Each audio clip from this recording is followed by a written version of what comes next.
यीशु मसीह ने कहा, जिसने मुझे देखा उसने परमेश्वर को देख लिया। जब मात्र देख लेने से आप परमेश्वर को देख लिया। यीशु मसीह कहने का इशारा क्या था? वो भौतिक शरीर की बात कर रहा था, संसारिक शरीर की बात कर रहा था कि जिसने मुझे देख लिया उसने परमेश्वर को देख लिया। यीशु मसीह यही कहने का मतलब था क्या?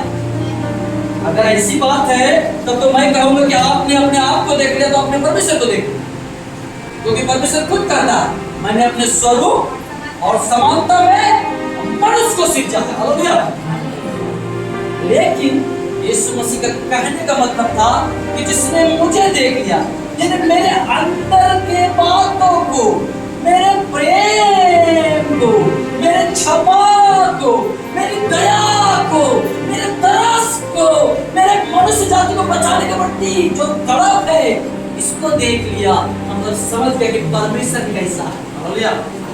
लोग परमेश्वर को एक कठोर, निर्दयी और तुरंत क्रोध करने वाला, तुरंत सजा देने वाला, पुराने नियम यही तो समझते थे लोग।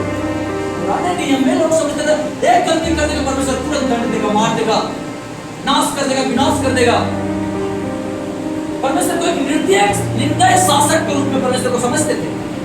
कोई समझ नहीं पाता था परमेश्वर दयालु भी है, क्षमा करने वाला है, गले लगाने वाला है, हम पर अनुग्रह करने वाला है, और प्रेम से भरा हुआ परमेश्वर है। नहीं समझते थे। जब यीशु मसीह आया हम उसे समझ पाए मेरा परमेश्वर कैसा है। यीशु मसीह के गाल पर थप्पड़ मारा, उसने कहा दूसरा गाल भी दे दो, उसने दिया। हालेलुया। तब हम समझे मेरा परमेश्वर केवल मारने वाला नहीं, मेरे लिए मार खाने वाला परमेश्वर। हालेलुया। वो शून्य हुआ, हम समझ पाए परमेश्वर सिंहासन में बैठा हुआ केवल परमेश्वर नहीं, वो मेरे लिए गाय पशुशाला में जन्म लेकर अपने आप को शून्य करने वाला परमेश्वर भी है। हालेलुया। उस पर चाबुक चलता रहा, उस पर लोग थूकते रहे, परमेश्वर होकर चुप रहा, खामोशी के साथ हमारे पापों के बलिदान की उस प्रक्रिया को, उस बलिदान के कामों को पूरा किया।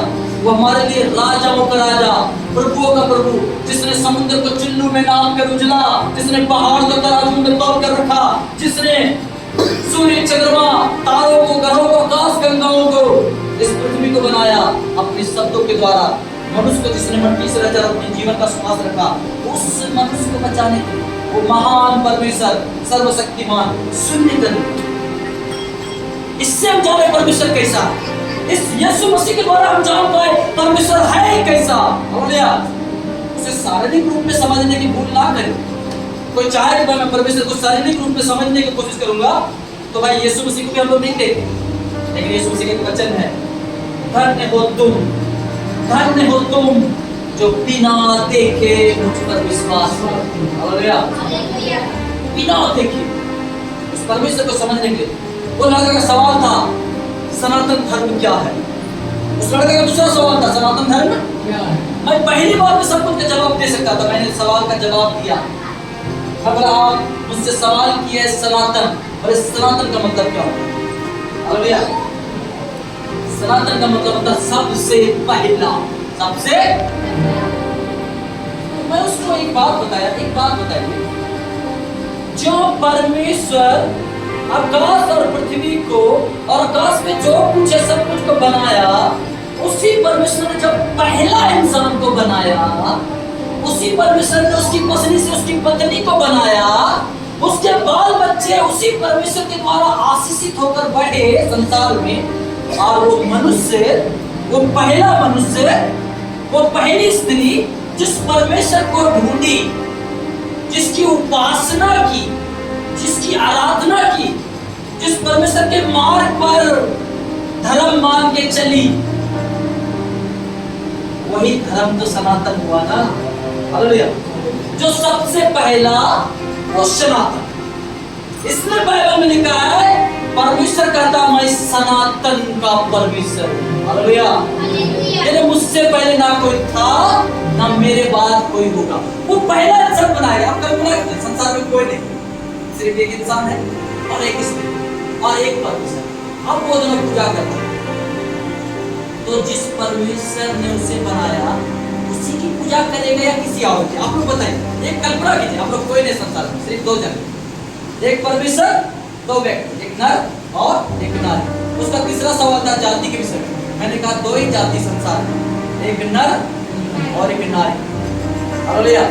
क्योंकि आदम ने कहा परमेश्वर तूने मेरे नारी से इस स्त्री को बनाया, इस कारण इसका नाम नारी होगा, क्योंकि ये नर में से निकाली गई, ये नर में से, इसलिए दो ही जाति, नर और नारी, और कोई जाति नहीं। ये सब बाकी जो जाति आप देखते हैं ना, ये संसार के लोगों ने बनाया। हालेलुया। आप कल्पना कीजिए, दो व्यक्ति पूजा कर रहा है, दो व्यक्ति परमेश्वर को ढूंढ रहा है, दो व्यक्ति अपने धर्म को पूरा कर रहा है, पूजा कर रहा है, प्रार्थना कर रहा है। किसकी करेगा? सृजनहार की किसी और?